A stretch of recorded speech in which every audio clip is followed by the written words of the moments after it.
Call the meeting to order. Roll call. Tammy is here.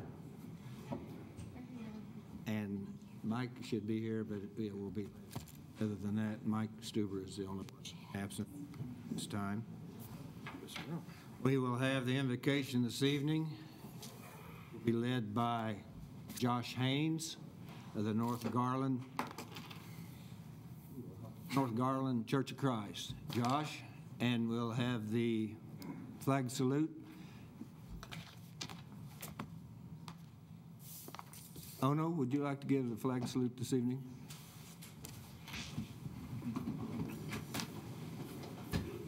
Josh, thank you for being here. Thank you. Let's pray. Father, we praise you for life, and we praise you for who you are. Praise you for the gracious way in which you continue to shower us with your mercy and your love. Father, tonight we ask a special blessing of compassion and strength upon those affected in Boston, for all of the hurt and the pain that is taking place there. Father, we ask that you in your great kindness continue to pour yourself out and your spirit out amongst those people. Father, we praise you for our city. We praise you for the opportunity that we have to build relationships with one another, and we pray, God, that your grace would sit at the center of those. Father, again, we praise you so much for who you are and seeing who you are in the form of Jesus Christ. We ask, Father, that he be the center of our lives. In your name I pray. Amen. Thank you. Please join me in the pledge. I pledge allegiance to the flag of the United States of America and to the republic for which it stands, one nation, under God, indivisible, with liberty and justice for all. Thank you.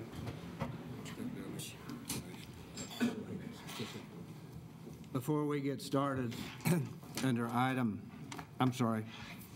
go to item 4. Consider approval of minutes of the regular session of April the 2nd, 2013. So motion to approve.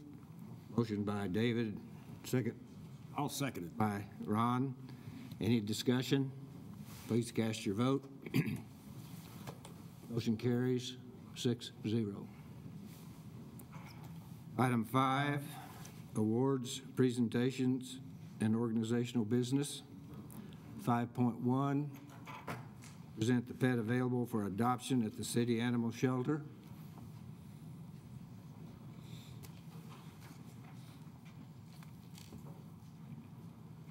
No, that's not a bomb dog. No, sure isn't. Today I brought Red with me. He's a red border collie. He's about 2 years old. He's already potty trained. He knows sit. He needs a home. So if you're looking for a dog, come on down and look. If you're interested in Red, he's available right now. So come on down and see us. Thanks. Stan, my wife said cute, but not ready. Oh, come on. Probably weren't ready for a kid either when you had it. No. Good call. Those hunt? No. Border Collie. They heard. Oh, that's right. Before we go to item 5.2, I would like to take this time to say a special thank you to Lewis and to Drew. 4 years being on the kitty. The kitty. Yes, that is where we have been. That's a slip. That sounds a little like city, being on the city council, and job well done. We will miss you. We wish you well, but you have done a good job for the city of Enid. And Drew, you've kept things rolling for the last 2 years, and I appreciate that. It's my pleasure. Thank you.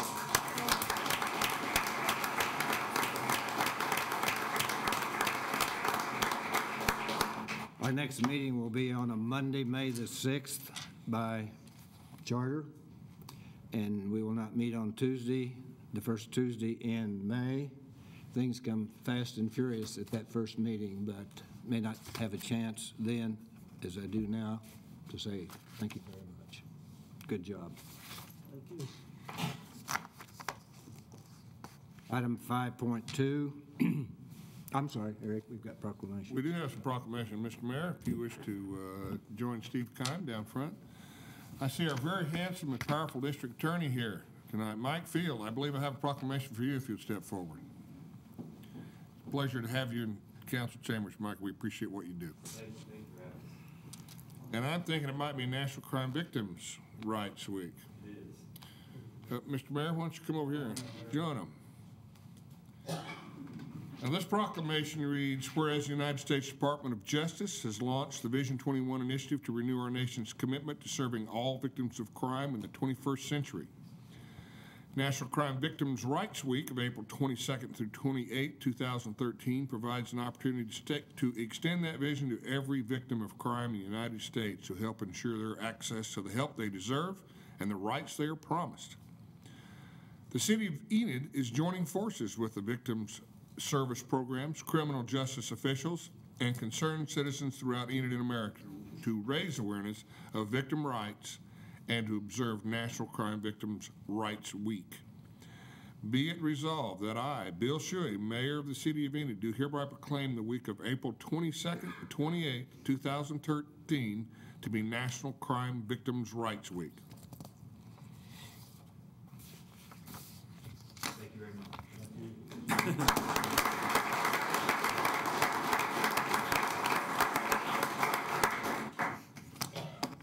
Mr. Mayor, this proclamation is for Child Abuse Prevention Month, and I'm not certain who our representative is going to be receiving this proclamation tonight.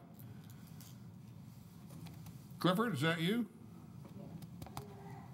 Okay, well, let me read this very quickly then. Every child is entitled to be loved, cared for, and nurtured, feel secure, and be free from verbal, sexual, emotional, and physical abuse.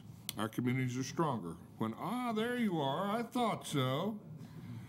It is the responsibility of every adult who comes in contact with a child to protect that child's inalienable right to a safe and nurturing childhood. Our communities are stronger when all citizens become aware of child maltreatment prevention and become involved in supporting parents to raise their children in a safe and nurturing environment.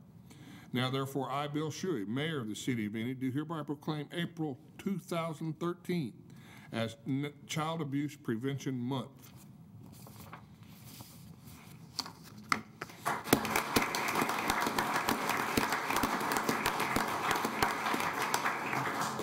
And Arbor Day representative. Mr. Mayor, I have a couple more for you. Arbor Day, tell us again your name. Tom White. Tom, that's I'm right. the chairman of the Enid Tree Board. That's right. And you've recently been selected to that body, and we welcome you. Thank you very much. Whereas trees increase property values, enhance the economic vitality of business areas, and beautify our communities. Trees reduce the erosion of topsoil, provide shade, clean the air, produce life-giving oxygen, and are a source of joy and spiritual renewal. Arbor Day celebrates the role of trees in our lives and promotes tree planting and care. Now, therefore, I, Bill Shuey, Mayor of the City of Enid, Oklahoma, do hereby proclaim April 24, 2013 as Arbor Day.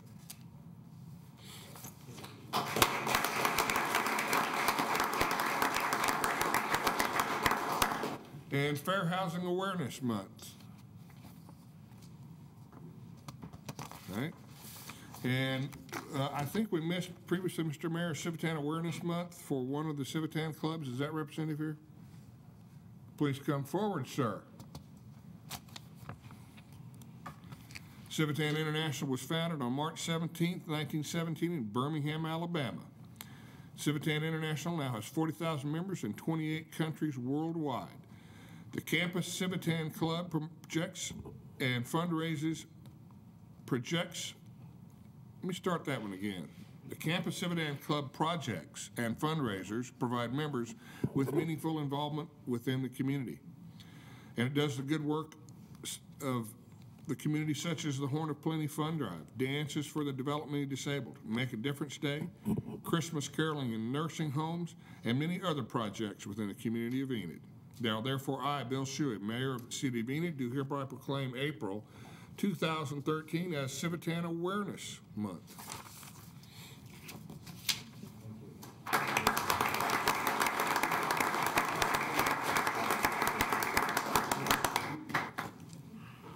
Mr. Mayor, I have a special guest for you here tonight. There's a young man named Mr. Sullivan. Now, Tarian Tay Sullivan, would you come forward here? Now, Am I saying that right? Torian or Tor? Torian. Are your parents here, pal? Are your parents here? Yeah. Why don't they just come up here with you?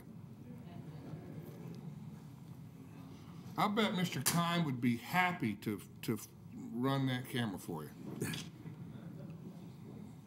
They've got a video camera there, Steve. Okay, we've got a stand-in for you. Great. Now come on up here where you can get a good view. We don't want you pictures from the back seats. Come on up here. This is a big day. This is a big deal. All right, everybody else get set now. Big tight one there by Pegasus. All right. This is an extraordinary young man, Mr. Mayor, and this is a treat to be able to read this. This 9-year-old third grader at Taft Elementary earned the Elks Lodge hoop shoot competition at Chisholm Elementary School in Enid. He competed in the 8 to 9-year-old boys division. He shot 25 of 25 free throws, and he won his age division. Well, hold that thought. It gets a lot better. It only gets better. He won his age division and was declared Enid's champ. He competed in the Elks Lodge hoop shoot in Kingfisher High School on January 18th. And again, he competed in the 8 to 9-year-old division. He again shot 25 of 25. He won his age division and beat all the other divisions up to the 13-year-olds. He was not only the best. We got more Tarian basketball. He then went on to compete in the State Elk Lodge hoop shoot at Sapulpa High School on February 2nd, 2013. You might imagine he shot 25 of 25. And he won his age group. He was named the best in the state of Oklahoma and he was named the best in the state of Oklahoma and the best of the best in the state of Oklahoma. Well, hang on. He then competed in the Regional Elks Lodge hoop shoot at Carrollton High School in Dallas, Texas on March 23rd, 2013. It must have been the trip across the Red River because he only shot 24 of 25. He had the flu that day. But he won his divisions. In fact, he beat every division up to age 13 from Oklahoma and Texas. He competed against Texas, New Mexico, and Louisiana, and he was the top overall scorer and the regional champ. He's going to go on to compete in Springfield, Massachusetts on April 20th of this year. He'll be competing in the national championship against contestants from all over the United States. The City of Enid wishes Tarian Tay Sullivan the best of luck. And now, therefore, I, Bill Shuey, Mayor of the City of Enid, Oklahoma, do hereby proclaim April 16th, 2013 as Tarian Tay Sullivan Day.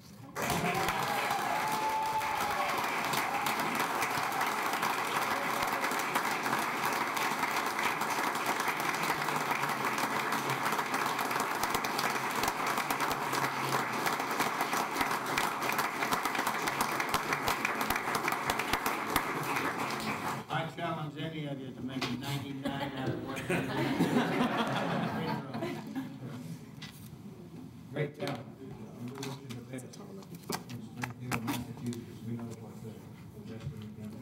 I know.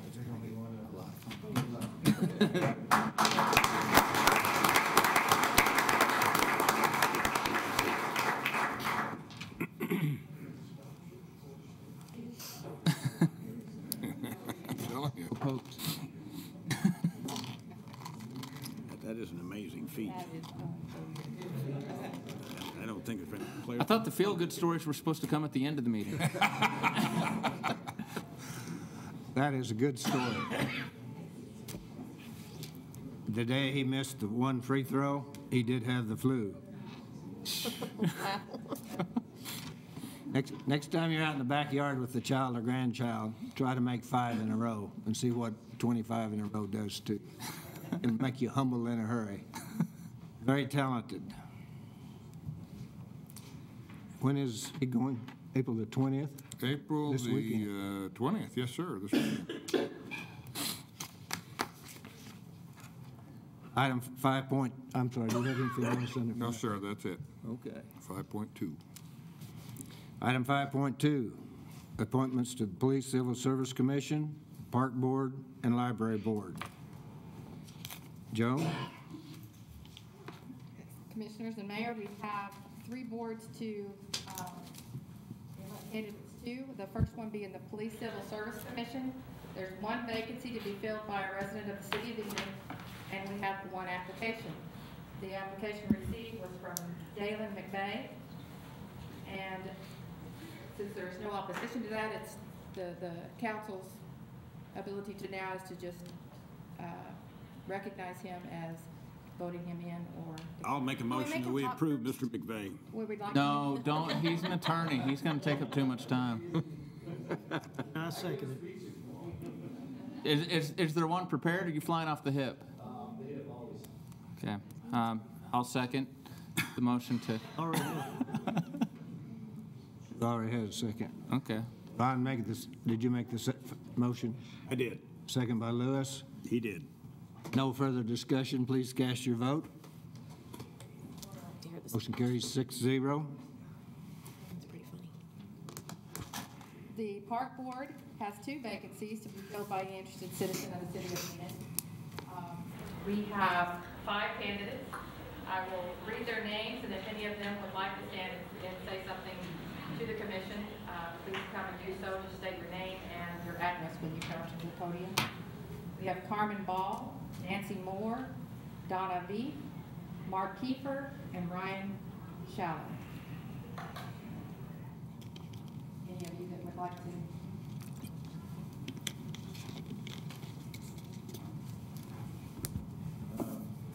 Thank you, Mayor and Commissioners. As I suspected, you have plenty of candidates to fill those 2 spots. You are no doubt have the letters in front of you that some of us have written. So I'll try to keep mine as short as I can. I can't guarantee that it'll be shorter than Bruce Jackson's. It was a few weeks ago. What's your name? Mark Kiefer. As you guys know, our parks are in bad shape. You know this because you proposed a bond to take our parks out of the 1950s and into the future. Ultimately, it failed by a devastating margin.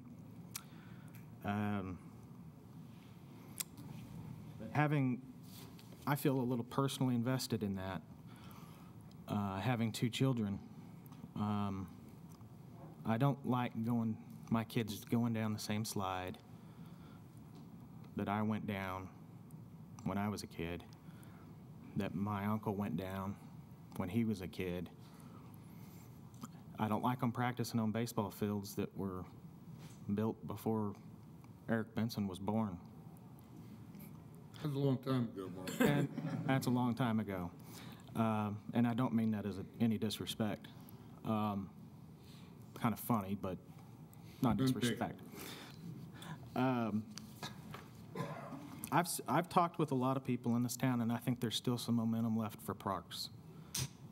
There just might have been an issue or 2 with the agenda or the proposition that was put forth.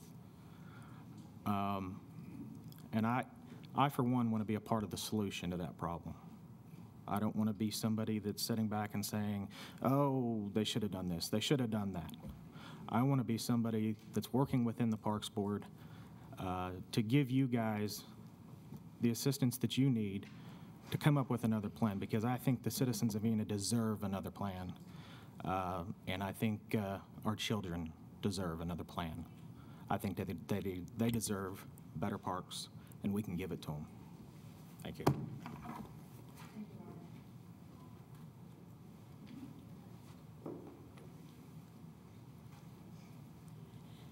Good evening. I'm Carmen Ball. I live at 1718 East Maple on the east side of town. When I got to thinking about putting my name in the hat for the park board, I got to think, well, you know, I walk my dogs and I go walk in the parks, and yeah, I help Gaslight with Shakespeare in the Park, and I started writing a list of everything that had been my experience with the parks in Enid.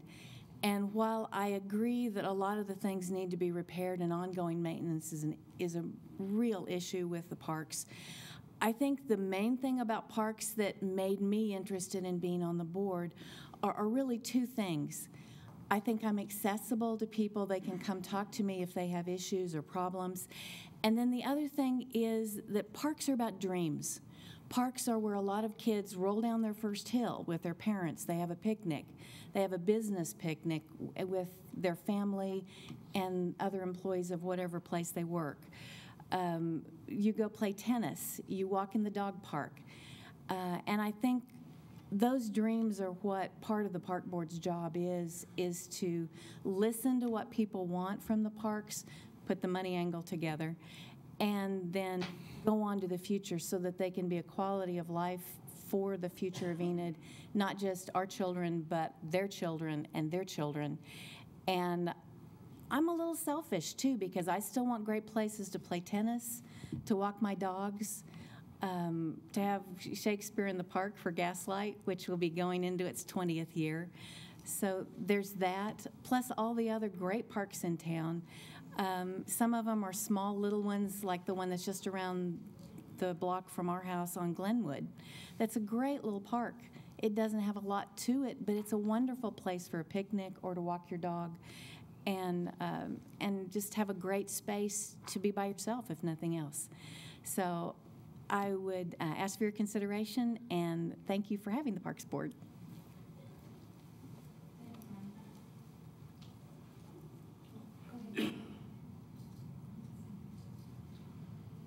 Hi, my name is Ryan Schaller, 3916 Village Drive.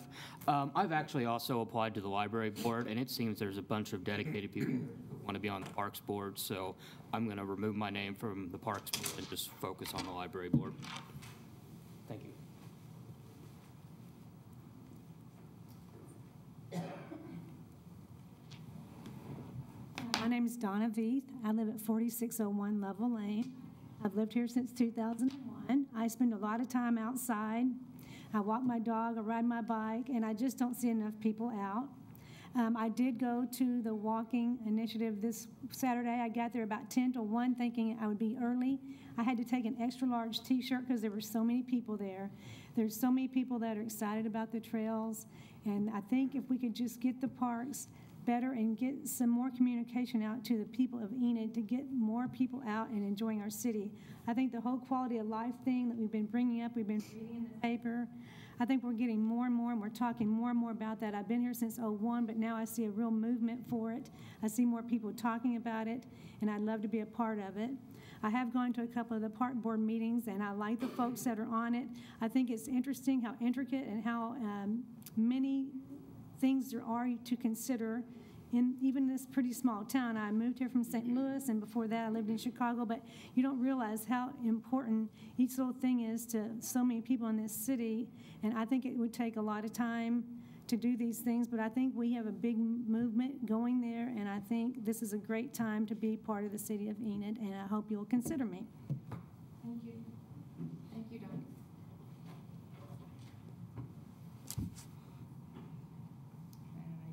I don't see Nancy. There are 2 vacancies. So the top 2. And Mr. Schaller, you removed your name from consideration. Is that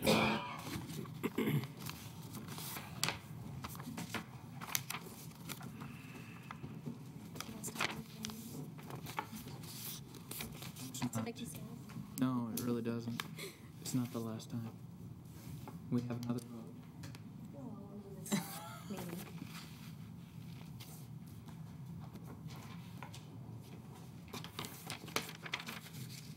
Mayor, since Mr. Schaller removed his name, do you want to go ahead with the next one, or do you want to see what we Let's go ahead with the next one. The next board is the library board, 2 vacancies to be filled by any interested citizen of the city of Enid. We have 4 candidates. There is Bert Clampett, who is one of the incumbents and is asked to be reconsidered. Amy Melvin, also an incumbent, asked to be reconsidered. Edward Justice and Brian Schaller.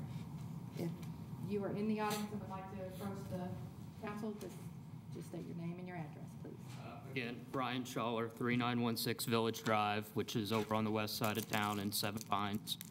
I've only lived here for 2 years. I'm new to Enid. That might count against me, but I love being here and plan on putting down roots, and I want to be part of this community and work to make it better.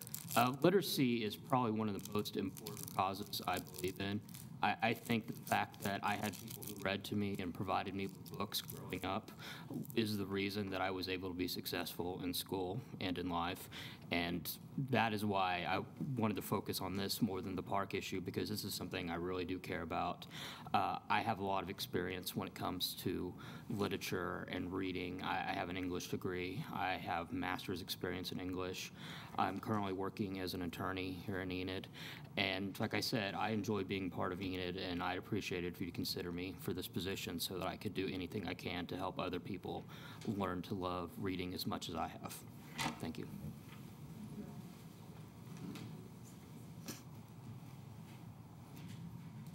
My name is Edward Justice, more commonly known as Sam. That's a nickname. 2722 Yucca Drive here in Enid. And I'm not native here either. I gave 2 years to the Army, 4 years to the Air Force. I know what it's like to drive off of a post and you've got the strip. And you're almost ashamed to be part of the military because of the way you're used and encouraged to use people. Landing at Enid is like landing on your feet, like a breath of fresh air. And the treatment that I received from the city of Enid wound up putting me here permanently. Married to a woman from Fairmont. I also did my undergraduate work at Phillips University and my Master of Divinity degree at Phillips Graduate Seminary. I have outstanding debts to the city and to the people of Enid, and would like to let you know that I would be very interested in serving on the library board, not only to try to repay the debt, but to try to enhance the learning of our children as they come along and get the interest in books. And at a time where we're increasingly, if it's not on the computer, but there's something about a book that it's very interactive and very important. So I would very much appreciate your consideration for me for the library board. Thank you very much.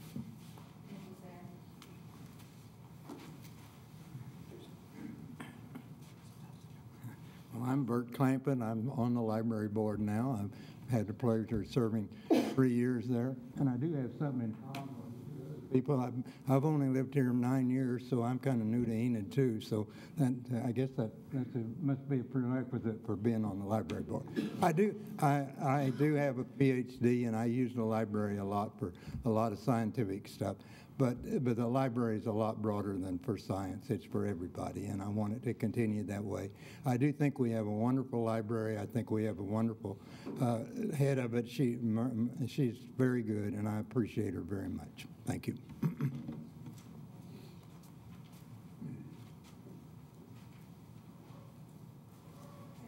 There are 2 vacancies and 4 candidates.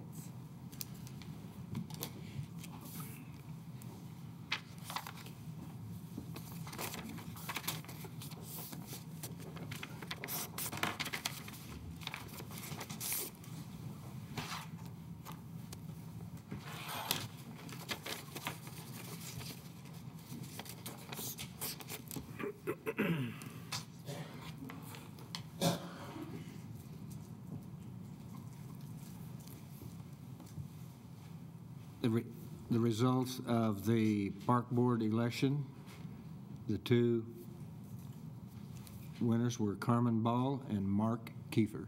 Congratulations.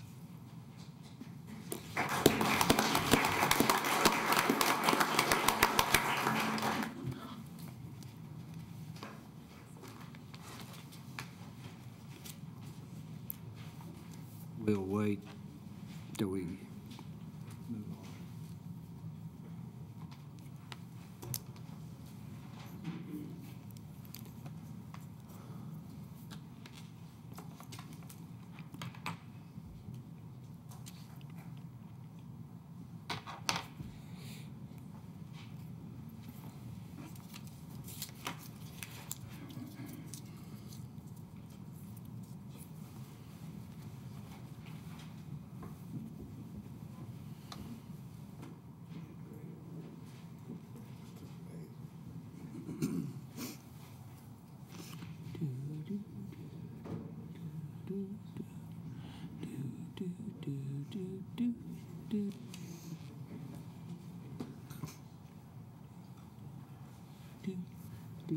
See this? Yes, sir.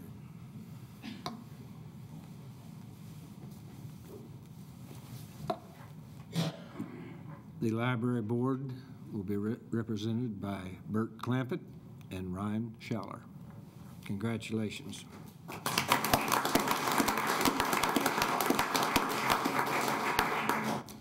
Item 6, under hearings, 6.1, conduct a public hearing regarding the 5-year consolidated plan and to consider $384,949.50 of proposed allocations from the fiscal year 2013 Community Development Block Grant Funding Cycle as recommended by the Community Development Block Grant Funding Committee.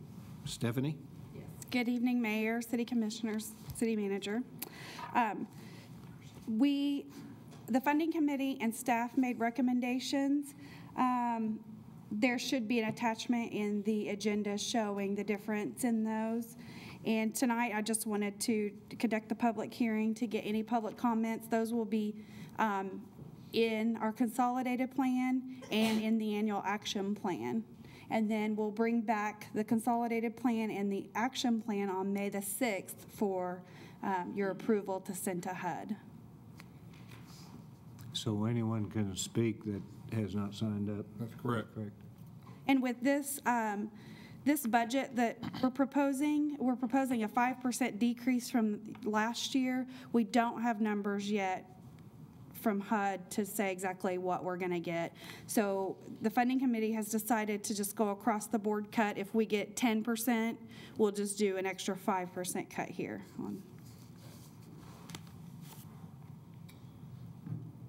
Questions, comments, anybody?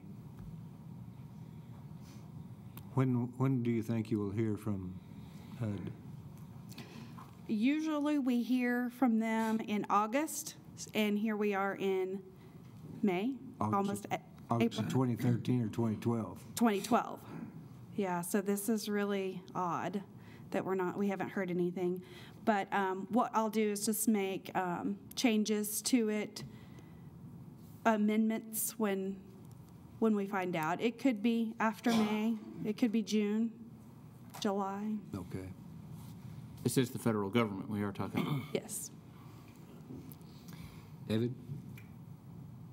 Not to step on anyone's toes here, hopefully, but when we subtract out the Section 108 funds, which we're obligated to utilize, we end up with about $167,000. I'm sorry, $237,000. It seems to me that $70,000 worth of administrative overhead seems a little high to administer that amount of funds. As you and I discussed by phone, so I'm not sandbagging you here. In the past, we've gotten $600,000, $700,000, $800,000 for this. Has there been any consideration to reducing the administrative cost to this to give a little more to the groups that have requested money, or is that pretty much a fixed amount, or could you explain that to me a little bit? Yeah, basically, I wish that were completely my salary, but it's not. I do have to travel and mileage rates, staying in hotels and doing things like that. Office supplies that even though, you get less money, you still have the same projects.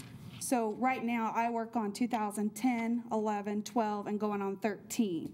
So I always have lots of work. This is, I don't know where I would cut it from or what maybe if I took out training, but HUD likes to see that I go to trainings at least twice a year, so, So that's basically the entire department budget to manage the yes. CDBG funding. Commissioner, you raised a valid point, and there are 2 points that I want to offer to the commission for consideration. I've just doubled up the responsibilities for Stephanie. She's now our grants administrator. Now, that previously was an internally funded position. We are going to enable some savings from that collaboration, but it also places a much larger workload on Stephanie. I'm sorry, Stephanie. And the opportunity then exists for us to identify that savings and devote it to these elements. But I would remind you that in the budget session that comes up in the next 60 days, don't fall into the trap of thinking that you can only fund from CDBG the items that are applying for CDBG funds, because typically that's where the funds fall off the table. And then we have another group that come toward the council and seeking funding. The point is an excellent one, that we can identify funds for these very deserving elements from the general fund, and I urge you to consider that. I will say the document that you put together, I did take the time to read that. That's a formidable document. You did a very nice job with that. Thank you. Stephanie does an extraordinary job for us, and I'm glad you echoed that. Yes, You're not getting $70,000. Yes, back off. No, just kidding. But working for the federal government or under a federal program, they have a lot of hoops that you have to go through. So if I'm not doing a report, I'm preparing to do a report or go to a meeting that is about a report. So. Well, I'm certainly not questioning your dedication. Don't take it that way at all. It seemed like a high overhead number if you just look at it.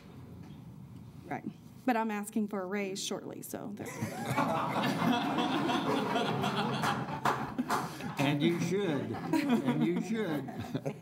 Any more questions for me? Thank you. Quick. Under item 7, community development, there are none.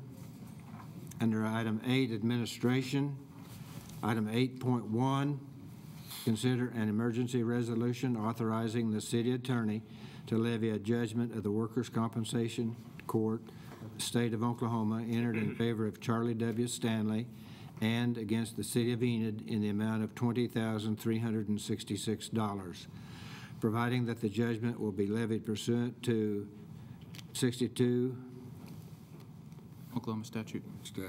Oklahoma statute, I drew a blank. 365.1-365.6 and Title II, Chapter 3, Section 2-3-2D of the Enid Municipal Code 2003, approving an agreement of acknowledging such judgment, providing for the payment of such judgment in exchange for the city's promise to repay such judgment from collected tax levies, declaring an emergency. Andrea?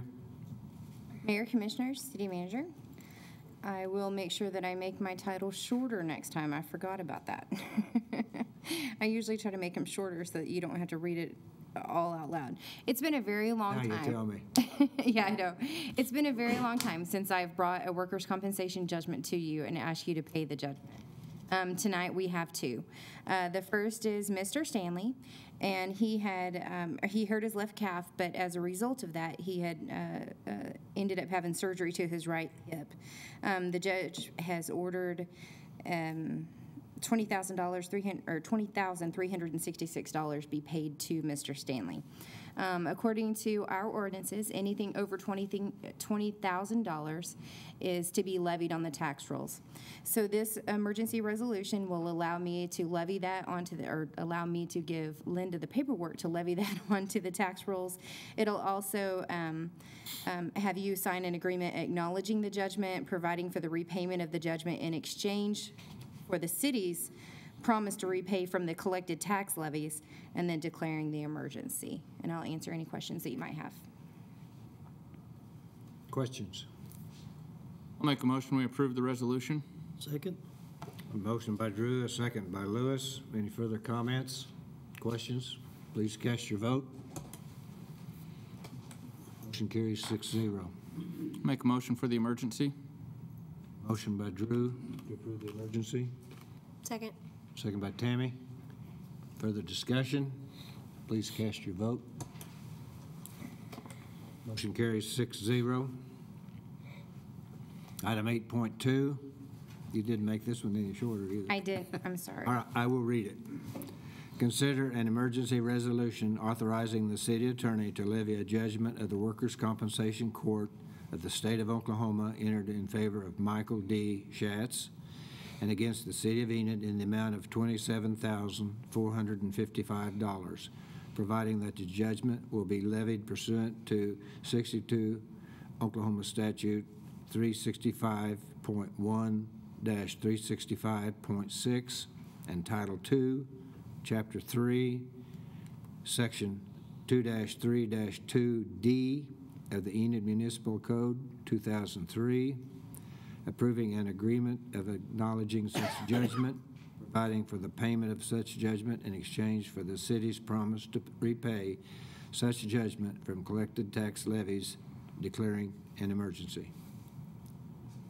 And this is the second workers' compensation judgment of the night. This one is for Mr. Schatz, who was injured at work and ended up having surgery to the lumbar spine. And because this is over $20,000, it'll be levied on the tax rolls rather than paid from the general fund. Make a motion that we approve this resolution. Second. Motion by Drew, second by Lewis. I have a question. Yes. Tell me what levied against the tax rolls mean. It means that the judgment will be placed on the tax rolls, and the sales tax, or sorry, the ad valorem tax will end up paying that judgment rather than the cash coming out of the general fund. Have we already collected those monies in the ad valorem tax, or does that go on No. assessment next year? It'll go on the 2014, 15, and 16 assessments. Let me make sure. Is that right, Linda? 14? Okay. 2014, 2015, and 2016 tax rolls. It'll be split in 3 payments over 3 years. So we don't pay the lump sum now, we pay it out in 3. We do have to pay, the judgment is, we're required to pay now, but, okay, let me explain the process, because it's kind of a detailed process. The city of Enid levies these onto the tax rolls, and the ad valorem taxes that are collected over 3 years will repay, or will give the city of Enid the money to pay the judgment.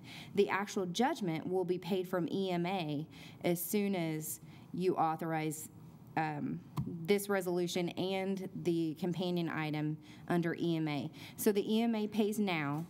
The city of Enid, it's almost like a loan. The city of Enid promises to pay the EMA back by levying the taxes, and as soon as those taxes are collected, we give that back to EMA. So it's almost like a circle.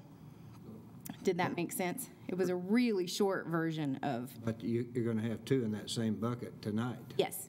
And then there could be more forthcoming, and then probably some in the past, too. There probably are a few in the past that we are still collecting for ad valorem taxes, but not very many. Years, you probably do. It's been a while, and Billy and Chris have been doing a really great job with safety and with workers' comp and ADA issues and things like that. And it's been a long time since we've asked you to pay for a workers' comp judgment. So I know that it was really, when I first came on the commission 4 years ago, it was almost every meeting that we had a workers' comp claim, and it has been. I mean, I just heard Tammy here say that she doesn't think that they've had one in the 2 years that she's been on the. So, I mean, I think that speaks volumes to what Chris and to what Billy are doing with the safety of our city workers. Do we have a motion yet? That's why I asked the question, because I haven't seen this. So much has happened since then. I'm getting Alzheimer's. I'm so old up here. yeah, and I'm sorry if you want a more detailed explanation later. I tried to shorten it as much as I can and to make it as understandable as possible. We have your phone number. Who made the motion? Drew. Second. Lewis. Lewis. Any other discussion? Please cast your vote. Motion carries 6-0. And the emergency. I move the emergency. Second. Drew, second by Tammy. Discussion, please cast your vote. Motion carries 6-0. Item 8.3, consider an agreement with Northern Oklahoma College, Tonkawa, Oklahoma, to lay, maintain, and operate a communication line within the city of Enid right-of-way. Chris? Yes, thank you. Good evening. NOC has requested and submitted an application for a right-of-way permit to install a communication line for their fire warning system. It goes across East Main, as you can see. We took a look at this, and our recommendation is that you approve this. Motion to approve. Second. Motion by Ron, second by Drew. Further discussion? Please cast your vote. Motion carries 6-0. Item 8.4, consider an agreement for professional services with Wiggins Auctioneers, LLC, Enid, Oklahoma, to act as a water rights acquisition agent for the City of Enid, Project W-1304A. Chris? Thank you again. As you know, our 50-year water master plan identified that we had a need to go out and seek more water. As a part of that, we have chosen to hire a professional firm to act as an agent for the City of Enid in contacting and negotiating for those water rights. We solicited 3 proposals from professional services. We evaluated those against their qualifications and what we wanted done, and Wiggins came out as being the one that would meet our needs. We have had negotiated with them with a not-to-exceed price of $250,000 based on actual acres of water rights delivered. The area of interest will be north and east of Cleo Springs. We did some some hydraulic studies there. We think there's good water there. It's also relatively close to an existing collection system that we have, so we won't have to bury a lot of pipe to get the water here. Our recommendation is that you approve the contract. Chris, I got a question for the, yes, sir. The payment not to exceed $250,000. Is that in total? In total, for their services of acquiring and delivering water rights. That does not count the water rights, obviously. I understand, but no matter how many or we acquire, once we hit $250,000 and we have the opportunity to acquire additional water rights, then we'll come back and ask for more money. What period of time does this cover? About 2 months. We're pretty hot and heavy on it. There's no sense in dragging it out for very long. Is this a requirement by the Oklahoma Water Resources Board? Not that I'm aware of, sir. I can research that if you want. Is it a requirement that we do this? Yeah. So I read in here somewhere, I thought, where this was a requirement or will be a requirement.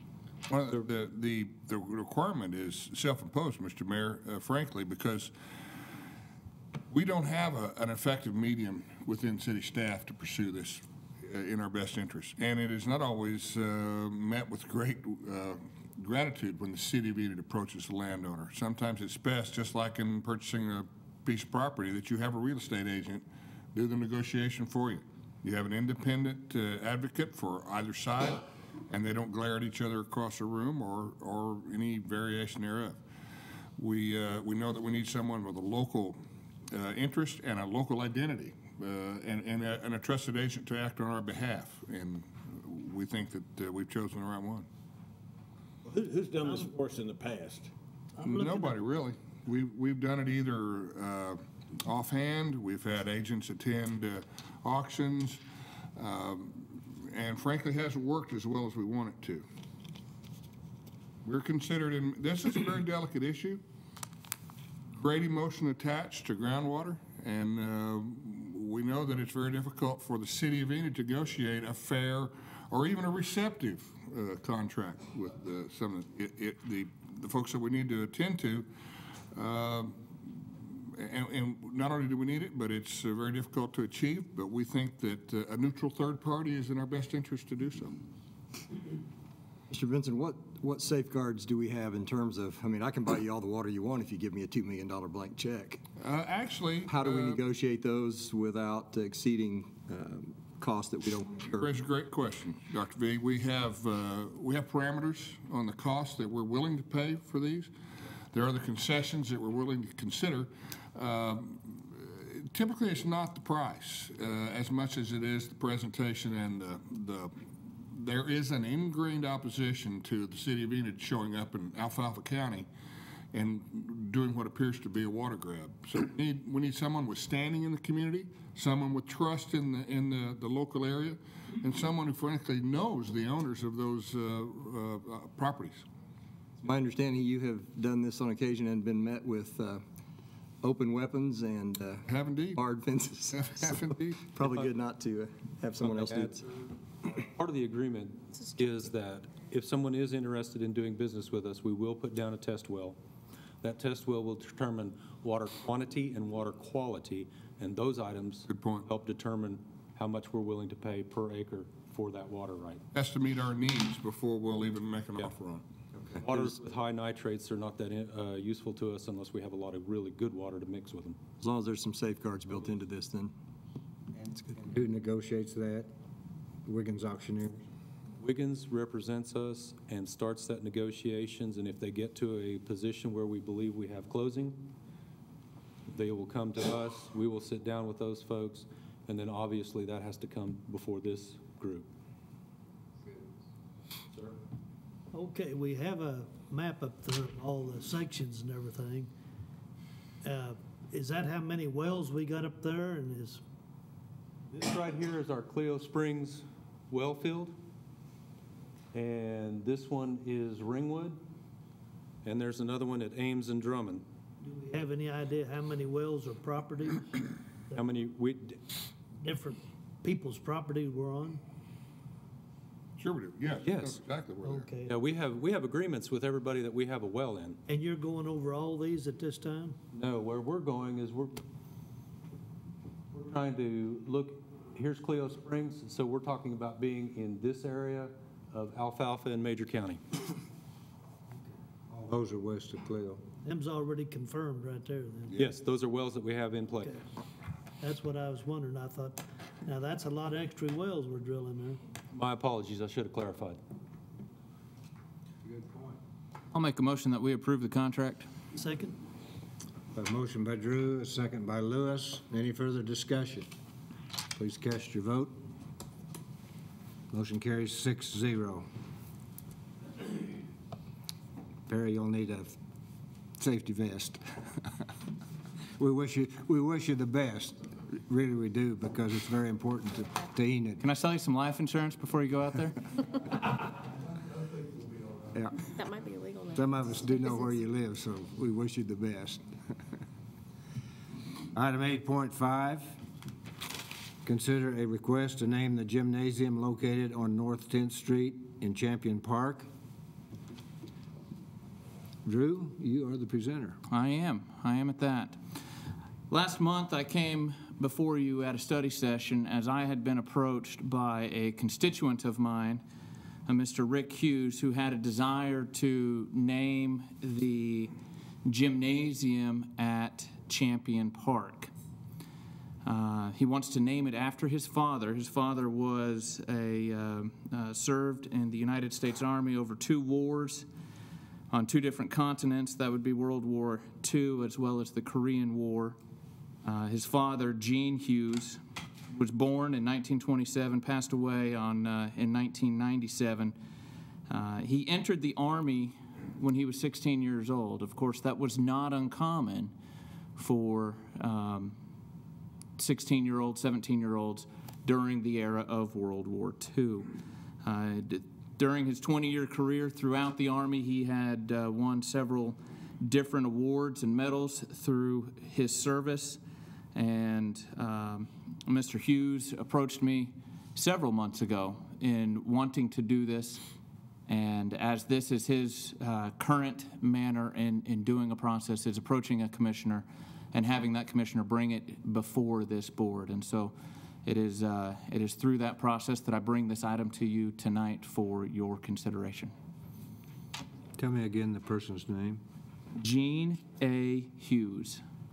Oh, I do want to add one other thing that Mr. Hughes, I think that he was trying to sweeten the pot, so I would bring this before you, said that he would also be willing to assist in the collection of refuse around the area, since sometimes the city has overstressed employees that sometimes don't make it out to all of our parks and all of our areas. So he wants to be able to just have a way to honor his father through this naming process.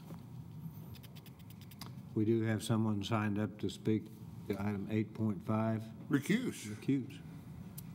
State your name and your address, Rick. Rick Hughes, live at 1222 North 10th. My father left this earth on November the 17th, 1997, and ever since then, I've been trying to honor his efforts in protecting this country for 20 years. He fought in World War II and the Korean War. He loved this country with all of his heart. Now an opportunity has come up that I would like to honor him by naming the gym at Champion Park the G.N.A. Hughes Memorial Gym. He also loved the Sooners. I would like to thank Whitney Box, Eric Benson, Drew Ritchie, who has helped me more than he will ever know. Thank you for your time. Thank you.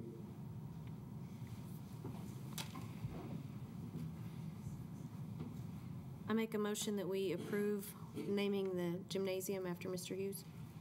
Motion by Tammy. I'll second if that's appropriate. Can the presenter second? Motion by Drew. Yes. Okay. Motion by Tammy, second by Drew. Any further discussion? Please cast your vote. Mr. Mayor, if I may, I really feel like we need to have I assumed that the City Commission had a process for evaluating this type of request, and since I've discovered we do not, before we act on this, I would like to see us develop a policy concerning this type of request. I'm certain that Mr. Hughes is a very good father and an excellent soldier, but we had, here in Enid, Oklahoma, we probably had thousands of people who participated in the war and are probably equally as deserving. And I just feel like that we need a process for making this type of a selection. And I would like to see us table this item until we can develop one. Commissioner Jansen, I appreciate that.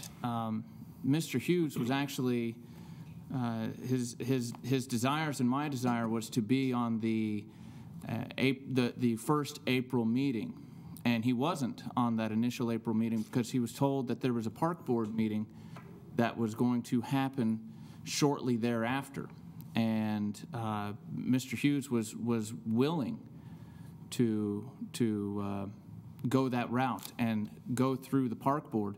But then shortly thereafter, the park board canceled that meeting, and thus he put his efforts back into appearing before the city commission. I agree. There probably should be a process in naming parks and recreation facilities, but I don't think that Mr. Hughes should be taken at the expense of us not having our ducks in a row.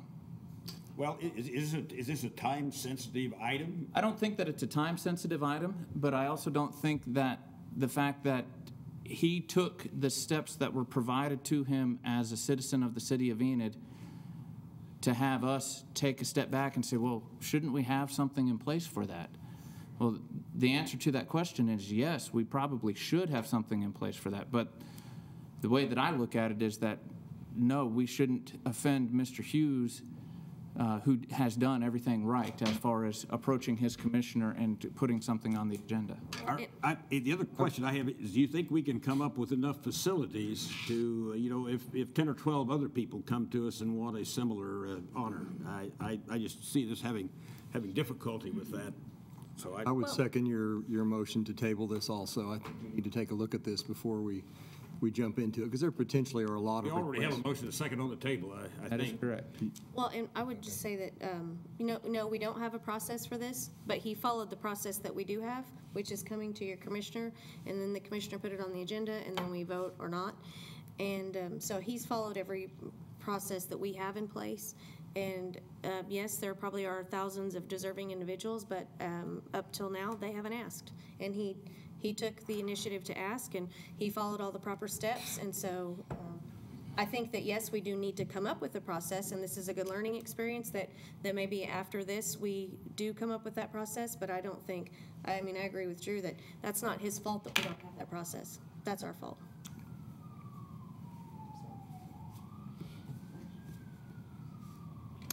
Do we vote? So we have a motion in a second. Do we vote on the motion? Yeah, you have a motion and a second on the table now. No motion has been withdrawn. Do what? I said no motion has been withdrawn. There is a motion and a second on the table.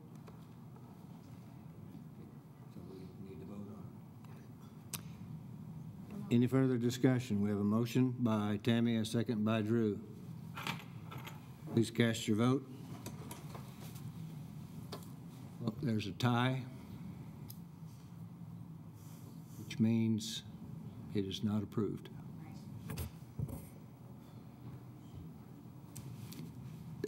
Vote is 3-3. Then it would be appropriate at this point then to recommend that we table this and bring it up to another meeting so that it's not just dead. Help. It's not necessarily a dead item. The commission needs to tell us when to bring it back. I'm already working on, at Mr. Jansen's request, a park naming policy to bring to the That would have been commission. good to bring up in the discussion. I'm just saying. I mean, instead of saying we don't have one, it would have been good to know that we're But working on one. the motion was, it didn't have that in it. So, What motion? Any? The one that Tammy made, seconded. That you're Yeah, working. because we didn't have that information. We didn't have that information. well, For one it thing. is what it is, and I think that, What Andrea is saying is that we can bring this back up again after we do have a naming policy and Right, act on it right. at that Do time. we have to decide that tonight? No, absolutely not. Keep working on it because it's important. Any, Rick, what I would suggest is, with tonight being my last meeting, Rodney Tim, my successor, is sitting right over there. Now's a good time to meet him.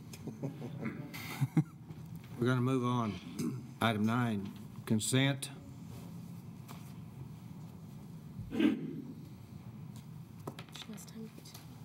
Make a motion that we approve the consent items.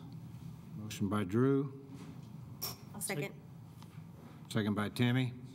Further discussion? Please cast your vote. Whoa, clear them first. Thank you. Motion carries 5-1.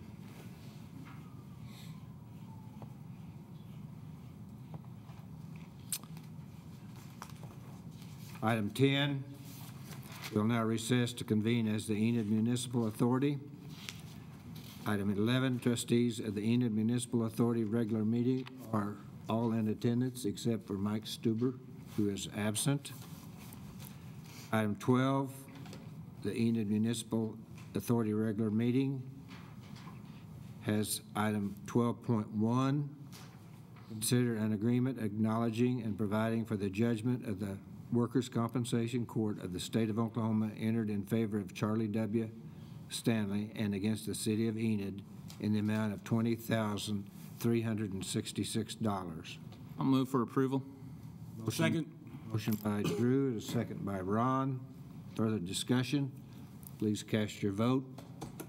Motion carries 6-0. Item 12.2, consider an agreement acknowledging and providing for the judgment of the Workers' Compensation Court of the State of Oklahoma entered in favor of Michael D. Schatz and against the City of Enid in the amount of $27,455. Move for approval.